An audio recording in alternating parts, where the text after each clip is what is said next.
여러분 반갑습니다. 김동욱입니다. 오늘 수능이 134일 남은 날입니다.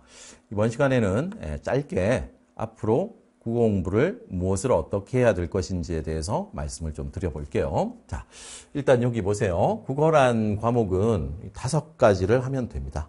그죠? 5가지를 하면 되는데 일단 기출부터 얘기를 합시다. 기출이 국어 공부의 중심이어야 합니다. 그죠? 여러분도 이제 동의하잖아요. 기출이 중심이어야 되는데 중요한 건요. 스스로 하셔야 됩니다. 기출은. 그죠? 강의를 통해서 스스로 고민도 하지 않고 강의를 통해서 이 말은 이런 말이야 라고 하는 건 정말로 국어 공부에서 의미 없는 시간 낭비죠. 그죠? 그러니까 강의를 차라리 안 들어도 좋으니까 여러분 스스로 기출을 잘 살펴보시고 정답이 도출되는 과정을 잘 이해하시는 게 중요한 것 같아요. 특히나 수능이 얼마 남지 않으면 기출을 좀 등한시하는 경향이 많거든요. 그렇지만 절대 그러시면 안 됩니다. 그죠? 네. 많이 봐서, 하도 많이 봐서 그러면 좀 이전 기출들을 보세요. 괜찮습니다. 그죠? 여러분들이 기출 그러면 보통 한 3년에서 5년 정도 얘기하는 것 같은데요. 훨씬 더 이전 기출들 보셔도 돼요. 그죠? 그러니까 기출들 좀 차분하게 스스로 하나하나 따져보는 그런 과정을 감각 유지 차원에서라도 꼭 요것이 중심이 되었으면 좋겠어요. 이걸 생략해서는 절대 안 됩니다. 자, 두 번째. EBS가 좀 문제죠. 그죠? 예.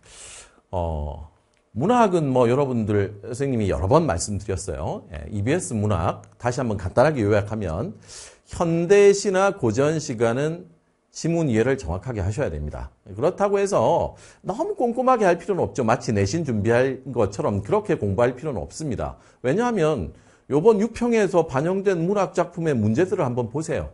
이 시가 대강 이런 시였구나 라는 것 정도만 이해도 충분히 풀 수 있는 문제들이 나오거든요. 그러니까 유평을 보시고 요 정도 수준으로 공부하면 되겠구나. 현대시 고전시가는 수능날 나왔을 때 이 시는 이런 의미의 시였지, 이 구절이 이런 의미였지 정도면 됩니다. 현대소설과 고전소설. 최근에 들어서 고전소설은 반 정도가 연계가 되는 것 같고요. EBS 제시문의 반 정도가. 그 다음에 현대소설은 아예 새로운 소설이 나오는데 그래도 혹시 모르니까 그냥 EBS 제시문들을 좀 차분하게 읽어보는 것 그리고 문제 한번 풀어보는 것 정도로 충분할 것 같아요. 그죠? 고전소설 줄거리 외우고 현대소설 줄거리 외우는 건 그렇게 권하고 싶지 않습니다. 남은 시간이 그렇게 많은 시간은 아니잖아요. 효율적으로 하셔야죠. 자, 문제는 이제 독서입니다. 독서. EBS 독서 지문을 보면 어려운 제시문들이 많아요. 그래서 여러분들이 이런 질문을 합니다. EBS 독서 도대체 어떻게 공부해야 될지 모르겠다. 그러게요. 그래서 이런 질문도 하더라고요. 오른쪽에 사탐이나 과탐 공부하는 것처럼 지문의 내용을 막 정리하면서 그렇게 공부해야 할까요? 까지 얘기하는데 이건 좀 오바인 것 같아요. 그죠? 그 다음에 그냥 한번 슬쩍슬쩍 읽어보는 것도 이것도 좀 아니겠죠. 그러니까 그 중간쯤을 여러분들이 잘 타셔야 되는데 한 3번 정도 본다고 계획을 세우세요. 그죠? 3번 정도 본다고 세우시고 시간에 신경 쓰지 마시고 이 말이 이런 말이구나. 이런 능력들은 여기에서 길러져 있어야 됩니다. 그러니까 이 지문은 첫 문단에서 이런 얘기를 하고 있구나. 그래서 두 번째 문단에 이런 내용이 나오구나. 라는 것 정도로 지문을 이해하는 것 바탕으로 공부를 좀 해보시고 문제까지 풀어보시는 것. 시간이 조금 걸리긴 할 겁니다. 그런데 이걸 달달 외우는 건 오히려 역효과예요. 오히려 여러분들의 사고력을 방해할 수 있으니까 그 정도로 공부해 주시면 좋겠다 싶어요. 이걸 강의할 수 있으면 좋은데 이건 저작권 때문에 이건 강의가 안 되거든요. 그래서 선생님 이렇게도 얘기할게요. 정 그 문단이 독해가 안 되면 차라리 EBS 사이트에 있는 그 문단 해설하시는 선생님의 강의를 짧게라도 참고하세요. 정 안 되면. 그죠? 그렇게라도 공부하시는 게 좋겠다. 독서 연계보다는, 그죠? EBS 지문을 정확하게 읽어내는 게 중요하겠다라는 생각이 듭니다. 세 번째 모의고사예요. 할 말이 많습니다. 모의고사는. 여러분들의 지금 6평 성적을 한번 생각해 보시고 6평에서 100분이 98, 99 이상이다라고 하면 모의고사로 실전 감각을 익히면서 꾸준하게 공부하시면 괜찮을 것 같아요. 여러분 국어 잘하는 학생이니까. 그렇지만 그렇지 않다. 완벽한 1등급도 아니고 3등급도 왔다 갔다 한다. 그러면 이게 주가 되면 절대로 안 됩니다. 그죠? 그런 학생들이라면 모의고사는 좀 남겨두세요. 그죠? 지금 시기라면 뭐 한 달에 한 두세 번 정도면 충분할 것 같아요. 그 시간에 이런 공부들을 더 하세요. 그리고 모의고사를 아예 하지 말라는 얘기는 아닙니다. 선생님이 수능 직전에 가면요. 모의고사 2개를 연달아 풀어봐 라고도 얘기하는 사람입니다. 그러니까 이 시기에는 모의고사가 중심이 되어서는 안 되겠다. 여러분도 잘 아시잖아요. 모의고사를 공부한다고 해서 성적이 막 올라가는 건 절대 아니에요. 그죠? 뭐 공부한 느낌은 날 겁니다. 오늘도 모의고사 한 해를 풀었군. 읽고 채점하고 이러면 공부한 느낌 나지만 그게 실질적으로 성적을 올리는 공부는 아니겠다. 그래서 조금은 미뤄두세요. 그랬으면 좋겠습니다. 자, 그 다음에 고난도 지문, 상위권 학생들 얘기입니다. 저도 한 1, 2, 3등급 정도, 1, 2등급 정도 학생이라면 고난도 지문을 무시하셔서는 안 되죠. 그죠?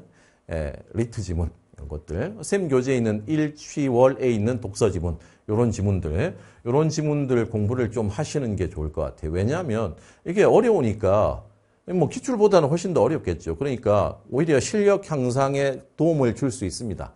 너무 많이 하시진 마시고요. 그래도 하루에 뭐 두세 지문 정도씩 그렇게 꾸준하게 고민하면 좋을 것 같아요. 쌤 교재도 있고 뭐 본바탕 독서 이런 것들도 있잖아요. 그죠? 그러니까 각종 뭐 모의고사에 나오는 N제들 이런 것들 가지고 고난도 지문을 좀 연습하시면 좋겠다. 이것도 주가 돼서는 안 됩니다. 서브. 오케이? 자, 그다음 마지막으로 선택 과목이에요.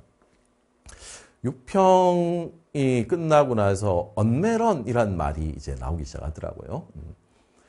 화작 시험 봐서 잘 봤는데 이제 표현 점수 차이가 좀 나니까 언매로 돌아서는 게 맞지 않나? 라는 생각이 드는데 정말로 딴 과목이 완벽한 학생들은 그런 시간적 여유가 있으면 언매론도 가능은 할 것 같은데요. 판단은 뭐 여러분들이 하시겠지만 언어가 그렇게 공부량이 적은 과목은 절대 아닙니다.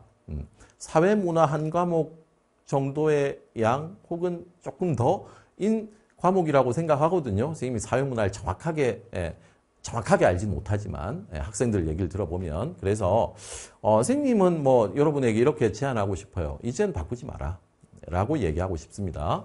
언매 선택자들 꾸준하게 공부하셔야 돼요. 그죠? 화작 선택자들도 이때까지는 화작 공부 안 하셨지만 이제는 유형을 중심으로 화작 모의고사를 그래도 조금씩 풀어내셔야 됩니다.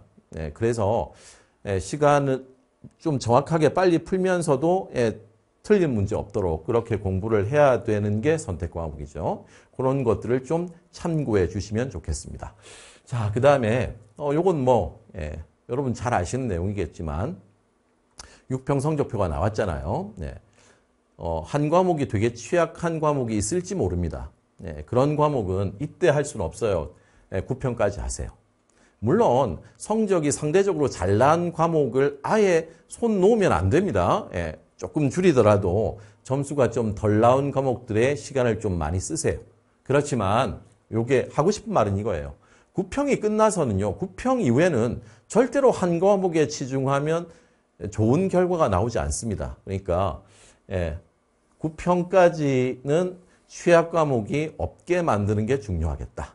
상대적으로 좀 많이 성적이 떨어지는 그런 과목은 없게 만드는 게 중요하겠다. 이때는 진짜 골고루 공부하셔야 돼요. 그래야 수능날 성적이 잘 나올 겁니다. 이렇게 공부하시면요. 성적이 올라요.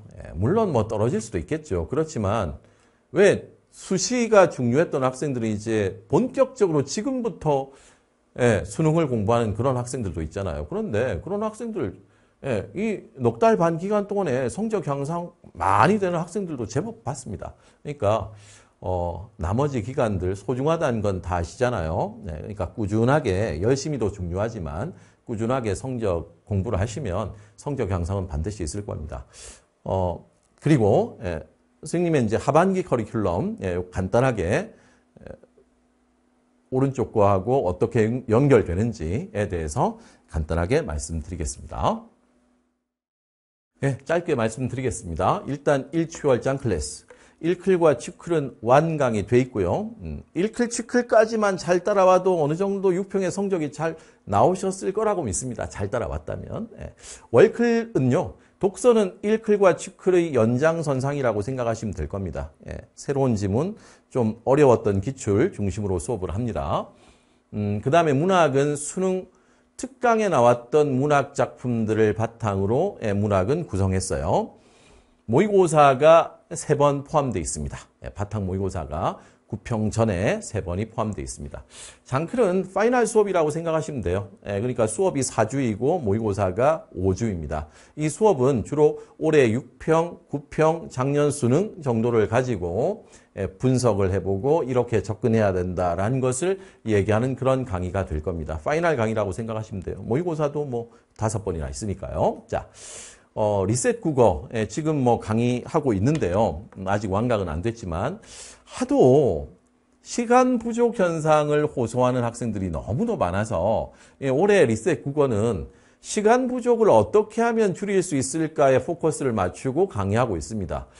6평 다 6평 시험은 봤으니까 결과론적이지만 6평 시험지를 놓고 이렇게 풀었다면 좀 빠르지 않았을까? 이때는 손가락을 걸어야 되는 게 맞지 않았을까? 이런 얘기를 하면서 수능도 이와 유사하게 출제된다면 우리 이렇게 해서 시간을 조금씩이라도 좀 줄여보자 라는 목적으로 강의를 거기에 포커스를 맞춰서 강의하고 있으니까요. 시간이 좀 부족한 학생들은 이 강의를 들으면 도움이 될 겁니다. 자, 그 다음 체크메이트 독서와 문학인데요. 요건 말 그대로예요. 까다로운 기출 지문들을 바탕으로 해서 독서 지문, 문학 지문을 다루고 있습니다. 이 문학 지문은 최근 문학보다는 좀 5년 전, 멀리는 한 10년 전 수능 기출까지 그렇게 그냥 기출이 아니라 그 문학 기출 중에서 오답률이 높은 것들, 그런 것들 위주로 공부하고 있으니까 수업 교재에 실려 있으니까 낯선 문학을 준비하기에는 도움이 될 것 같습니다. EBS 클래스는 선생님 간단하게 수업하는 거 아시죠? 오직 수능에 맞게.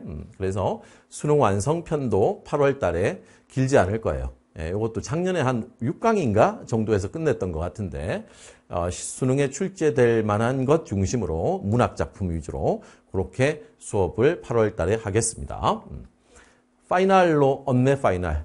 언매 선택자들은 마지막으로 리마인드를 한번 하고 가는 게 맞는 것 같아요. 그죠? 그래서 최대한 수능에 가까운 시점에 언매 파이널 5강 정도로 수업을 할 거고요. 그 다음에 장클은 파이널 수업이라고 생각하시면 됩니다. 올해 출제 경향, EBS 수능 완성에 나오는 문학 점검, 그 다음에 바탕 모의고사. 이렇게 구성되어 있어서 장 클래스는 수능 치기 전에 정확하게 수능을 접근하는 어떤 올해 특히 경향에 맞는 수능을 접근하는 태도 이런 것들을 기르기 위한 수업이라고 생각하시면 되겠어요. 마지막입니다. 3등급 미만의 학생이라면 이하의 학생이라면 수국김 요걸 한번 들어보세요. 좋은 강의라고 쌤 스스로 생각합니다. 그죠? 그러니까 수능을 어떻게 공부해야 될 것인가. 기본이 잘 돼 있으면 잘 올라가거든요. 그래서 수국김. 그 다음에 독서가 조금 아쉬우시면 반응 스위치온. 이렇게 해서 묶음으로 한번 들어보시고요. 리셋 국어. 그 다음에 1치월장 클래스를 다 듣지 마시고 1클래스와 3등급 미만이라면 마지막에 올라오는 장 클래스 정도를 들으시는 건 추천합니다. 그 다음 EBS 교재를 정리가 안 됐다면 2클래스로 끙끙 거리시고 그리고 쌤하고 정리하시고 이러면 좋겠고요. 3등급 이상이라면 1치월장 클래스를 잘 따라오십시오. 분명히 효과가 있을 겁니다. 그 다음에 리셋 국어 2클래스, 그 다음에 시간적 여유가 있다면 체크메이트 독서 문학 정도를 추천합니다. 드릴 말씀은 다 드렸어요.